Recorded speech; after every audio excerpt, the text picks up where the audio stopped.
Hey guys, welcome back to my channel and another video. If you are new here, my name is Nicole and I make bookish related content. Just a disclaimer, I do have Ollie here with me today. Again, as usual, he's just gone to the vet, so he's a little bit silky more than usual. So if you hear any crying, barking, any other sort of random noises, that is my little fur child. So please just disregard him because he just likes to keep me company. So today's video is not really going to be featuring much like any books at all. So as you can see from the title, I am going to be discussing the Speak Now Taylor's version Taylor Swift reading challenge that I am participating in. Basically, you take a Taylor Swift album, there's prompts for each song on said album, and then you read a book that sort of relates to that reading prompt. That's the whole premise of the challenge. This is based off Speak Now, Taylor's version, which came out last year. There is a prompt for all 22 of the songs. The reason why I'm only doing one of the challenges is that basically not to overwhelm myself, because there is 22 prompts. I felt like if I went to any other Taylor Swift album, there would also be way too many prompts and you just run the risk of not completing the reading challenge, and I like to complete my reading challenges. That's why I've only picked to do the Taylor Swift reading challenge. I actually don't know how I'm going to edit this and make it look, but I might, when I'm talking, actually show my reading journal what it actually looks like. It is already started to be filled in, so just disregard all of that stuff. So I also like to do it as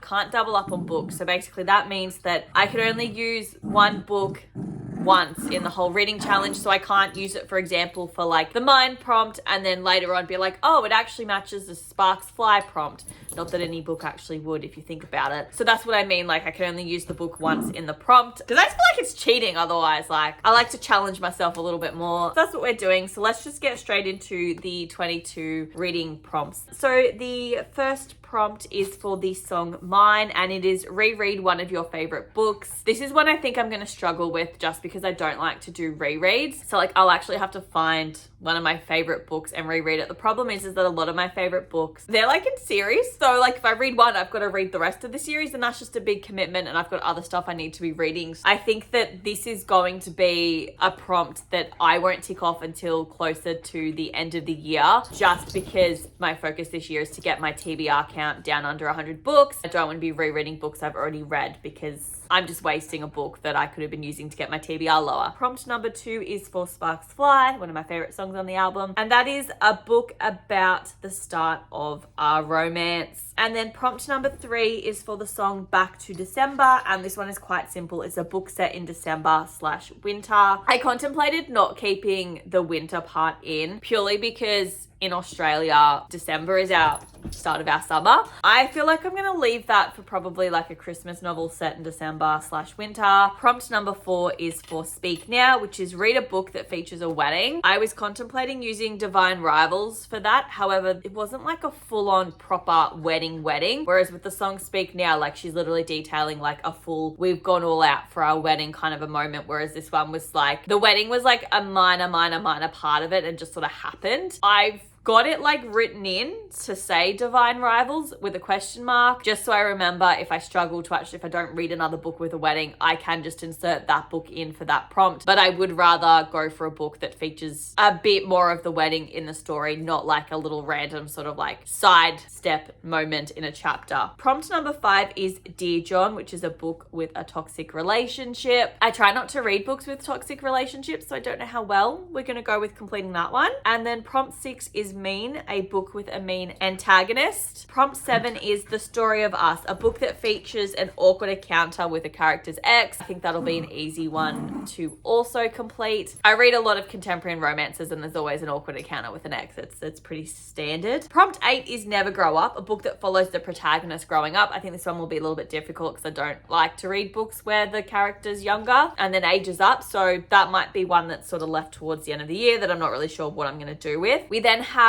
prompt 9, which is for Enchanted, crush at the first sight/meet cute. That'll be an easy one for me to complete as well. Prompt 10 is Better Than Revenge, a book that features a character planning revenge. That one sounds exciting. That's probably going to be a fantasy novel in all honesty. Prompt 11 is Innocent, a book that features second chance or forgiveness. Probably also fantasy novel. Prompt 12, a book that ends on a cliffhanger. I've also kind of got potentially The Lost Hero in mind for that one as well. I accidentally, because I like to know how many pages are like in a book that I need to read, and I actually spoiled myself for that cliffhanger at the end because I literally the last 3 sentences, like, so I kind of feel like that one's a cop-out for me to use because I knew it was sort of coming, but wasn't really sure of the context. Then prompt 13 is Last Kiss, a book that didn't meet your expectations. I've also kind of got a novel in mind for this one, but I'm just waiting to see if I have another book that doesn't meet my expectations and it annoys me a bit more and is a better book to put in for that prompt. And prompt 13 is a fantasy book, preferably one featuring dragons. I am telling myself that if Rebecca Yarros releases the 3rd novel in the Imperium series, which is Fourth Wing and Iron Flame, I'm not allowed to use that book for this prompt just because I feel like it's a cop-out for myself. I actually have a number of other dragon books on my shelves, one of which is actually Fire with Fire, so I would much rather use that book for this challenge. Now, prompt 14 is Ours, an underrated book that you love. That's going to be an interesting one because I tend to read more of the popular novels. I'm interested to see what one I pick for it. Then prompt 15 is Superman, a character that has some kind of superpower, but probably in all honesty, gonna be a fantasy novel. Then prompt 16, which is the start of the Vault tracks, is Electric Touch, a book with a dual point of view. I feel like I'm gonna read a number of books with a dual point of view and I can just pick what works. And then prompt 17 is When Emma Falls in Love, and this is an unput-downable novel. I'm contemplating if the shoe fits, but like that's a prompt that I don't want to fill in too early because what if I read a book that I just love more than that one? I don't want to get in too early for some of these prompts. Then prompt 18 is I Can See You, which is a guilty pleasure read. Watch it be fucking slammed by Colleen Hoover. Wouldn't that be